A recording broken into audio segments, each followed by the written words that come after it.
Assalamualaikum warahmatullahi wabarakatuh. Jumpa kembali bersama Auro Channel. Pada kesempatan kali ini kita akan masuk ke Fundamental Corner.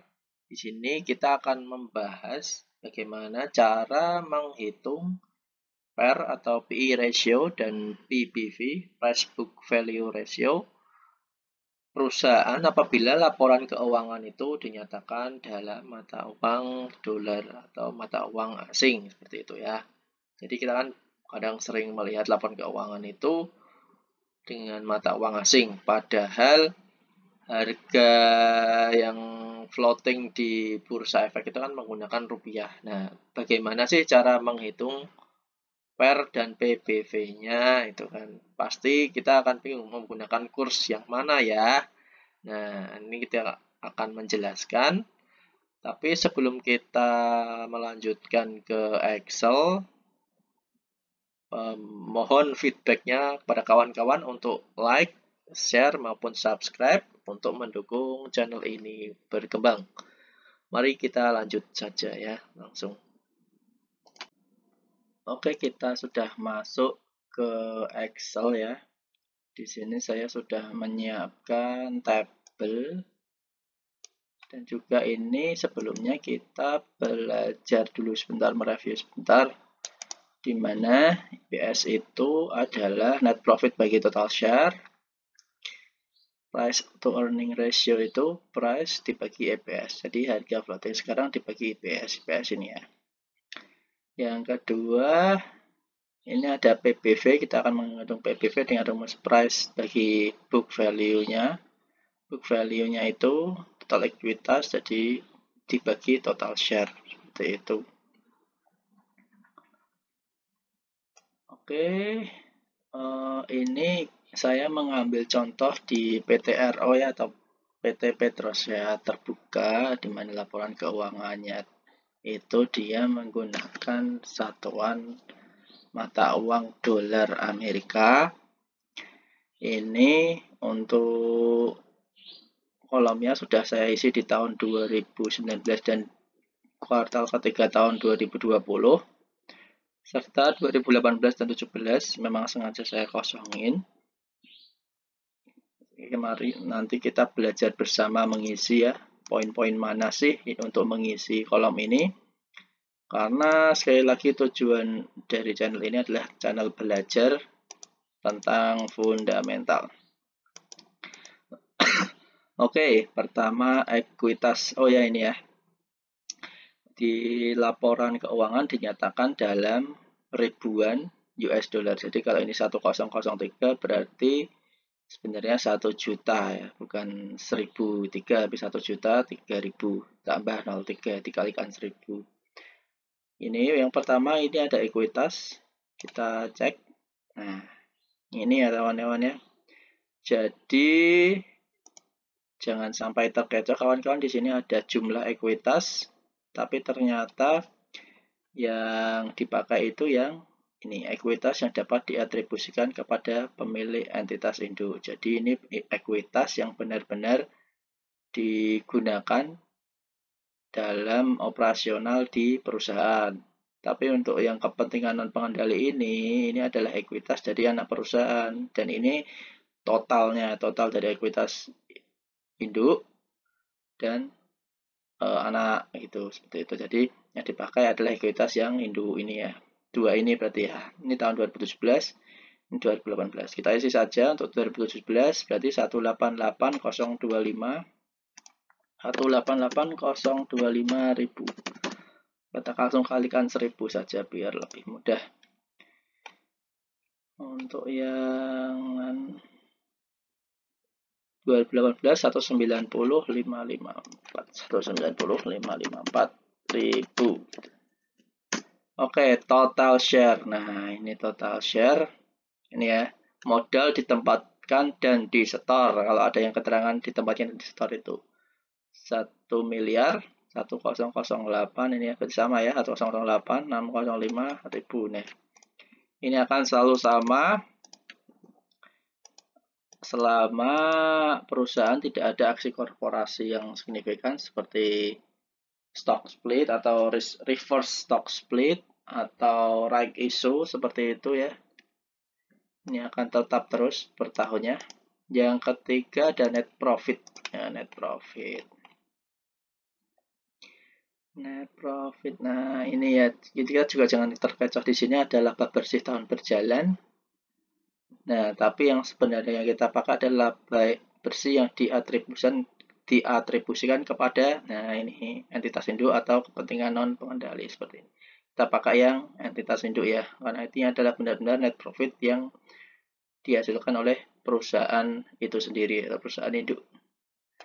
Ini untuk 2017 11627 11627.000. Yang 2018 22958 2958.000. Oke. Kurs. Nah, ini ya kawan-kawan, karena kita menggunakan laporan keuangan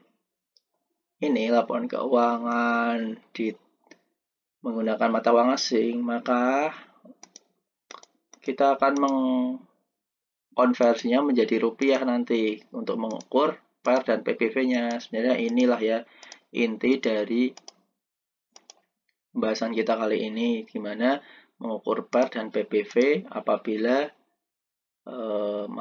laporan keuangan itu mata uang asing ya kan, karena harga yang floating itu kan pakai rupiah ya. Ini ya rupiah, ini kan rupiah. Nah, sedangkan laporan keuangan itu kan menjadi laporan keuangan itu kan dolar, nyatakan dolar. Jadi kan nanti pembaginya kan nggak sinkron gitu kan. Nah, ini kita memakai kurs di laporan keuangannya. Di mana kita mendapatkannya? Ya di catatan laporan keuangan. Nah, kita klik saja di laporan keuangan, kita cari kata kunci kurs seperti itu ya, kurs. Nah, kita akan mendapatkan ini nih, contohnya di Petrosea. Nah, jadi di sini dinyatakan dalam Rp1.000 itu ternyata dalam Rp1.000 itu 0,069 dolar seperti itu. Kalau ini 2018 dalam Rp1.000 di tahun 2017 0,0738 dolar seperti itu. Jadi kalau Rp1.000-nya segini, berarti untuk 1 dolarnya berapa? Ya ini rumusnya, 1000 dibagi 0,0691 seperti itu. Berarti di tahun 2018 1 dolar itu 14.472 rupiah. Sama ini rumusnya untuk yang 2018 ya, ini 2018 ya ini ya. Ini 2017. Ini 2018. Nah, tapi di beberapa laporan keuangan yang lain langsung dinyatakan sih 1 rupiahnya pakai mata uang 1 dolarnya berapa rupiah seperti itu. Cuma ini dibalik saja ya. Sama saja sebenarnya. Cuma kita pintar konversinya saja. Oke, kita langsung copy saja ya untuk 2017 13550. Copy 2017 132550 2018 14472. Oke. Nah, sudah ketemu. Yang nomor ini sudah saya isi dari tadi ya, harga penutupan per Desember ini bisa dilihat di historical di investing.com. Di sini ya monthly data bisa dicek di range berapa tahun. Nah, ini kita cek per Desember yang dia per Desember 2019. Itu kan tadi per Desember 2018. Tapi untuk yang tahun ini bisa harga hari ini, terserah kawan-kawan ya. Oke. Ini berarti 1830. Sudah terisi. Nah, ini EPS dolar. Nah, ini EPS itu adalah rumusnya kita lihat lagi tadi ya. EPS adalah net profit bagi total share. Oke, kita bagi saja. Net profit dibagi total share. Nah, ini kan masih dolar. Nah, karena ini masih dolar, kita apa namanya, kita konversi nanti ya. Ini kita hitung dulu untuk net profitnya, net profit IPS-nya kita hitung. Sama, sudah ketemu kan.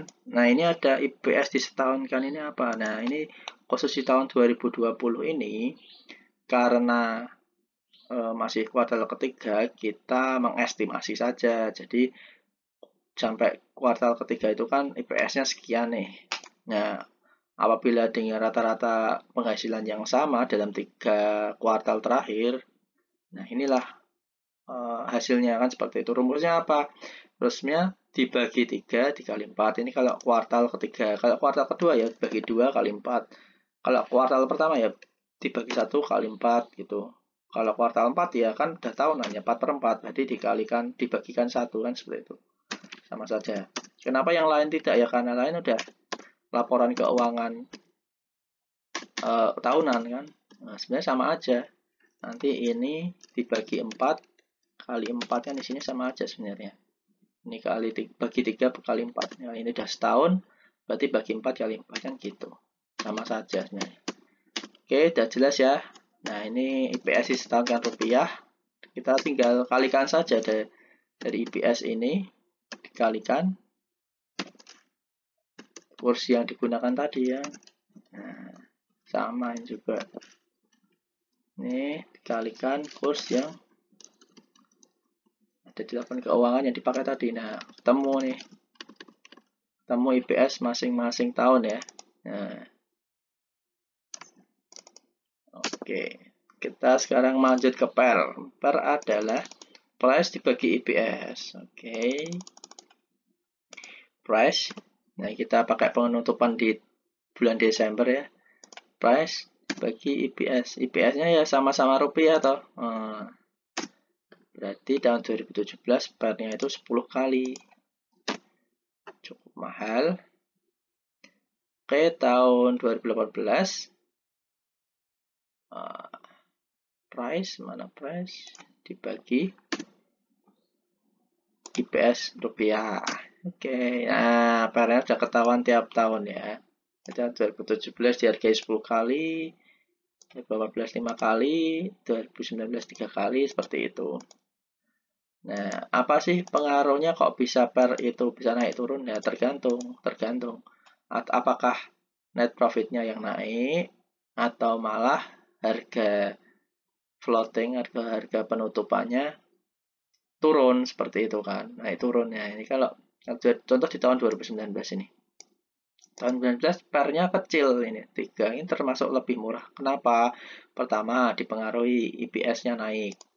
Yang kedua, apa namanya?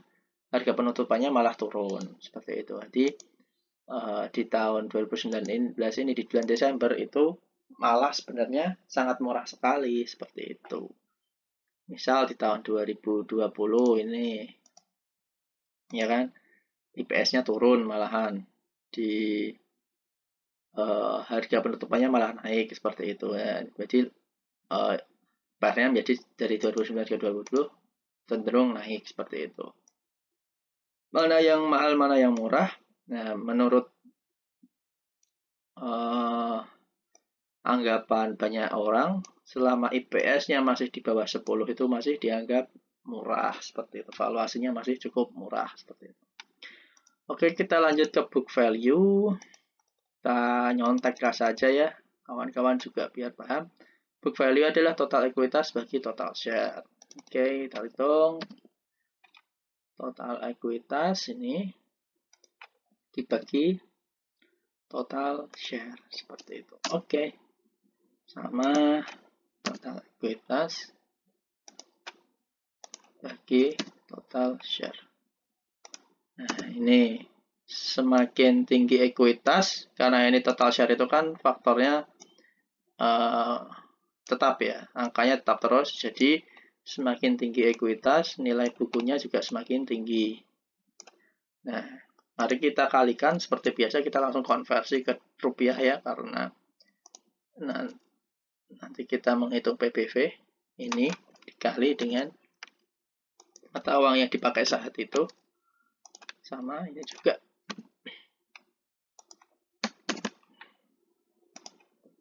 lagi, sama sudah ketemu ya. Jadi terlihat di tahun 2019 sampai 2020 itu book value-nya selalu naik kawan-kawan ya. Cukup bagus performa perusahaan ini. Kita hitung PBV-nya. PBV adalah price bagi book value. Price ini ya, bagi book value. Price bagi book value. Nah, ini ya kawan-kawan, hasil dari PBV Petrosia ini dari tahun 2017 sampai tahun 2020. Sebenarnya secara valuasi ini perusahaan masih cukup murah atau sangat murah karena PBV-nya masih di bawah 1. Karena anggapan para penulis atau para guru-guru saham seperti itu ya, selama PBV-nya di bawah 1 itu masih cukup murah, apalagi PER-nya juga di bawah 10. Jadi ini valuasinya sangat murah untuk PTRO ini.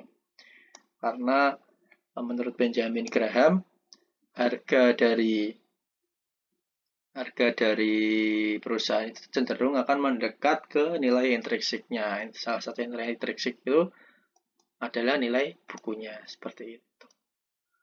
Oke, sudah paham ya kawan-kawan? Jadi inti dari pembahasan tadi ya mengkonversi, tapi kadang kita kan bingung mengkonversinya pakai konversi kurs yang mana ya. Nah, jangan khawatir, nanti di setiap laporan keuangan dengan kita kunci kurs nanti akan ada selalu ada mata uang yang digunakan, konversi kurs yang digunakan pada pelaporan di perusahaan ini, di laporan keuangan ini, seperti itu. Oke, sampai sini dulu ya kawan-kawan pembahasan tentang PBV dan PER apabila laporan keuangan dinyatakan dalam bentuk dolar. Kawan-kawan bisa mendownloadnya Excel ini nanti di kolom komentar, saya share linknya kalau mau belajar. Toh apabila ini mau dipakai laporan keuangannya dalam bentuk rupiah nih, ini juga masih bisa dipakai. Ini tinggal diisi aja pakai 1 karena nggak ada perbedaan, bahkan pengalinya 1 kan sebenarnya sama aja. Seperti itu ya. Contoh saja ini 1 jadi ini sebenarnya tetap gitu loh. Nah, seperti itu, tinggal ini dikasih 1 aja, jadi nggak ada pengalinya lagi. Seperti itu ya kawan-kawan. Silakan kawan-kawan kalau mau download. Sekian penjelasan kami, jangan lupa untuk mendukung channel ini, untuk like, share maupun subscribe sehingga kami nanti bisa membuat konten-konten belajar fundamental perusahaan dengan cara yang mudah, dengan kita membagikan Excel seperti ini, nanti kawan-kawan jadi bisa praktek seperti itu ya, praktek langsung. Oke, sekian dulu kawan-kawan, terima kasih atas perhatiannya. Assalamualaikum warahmatullahi wabarakatuh.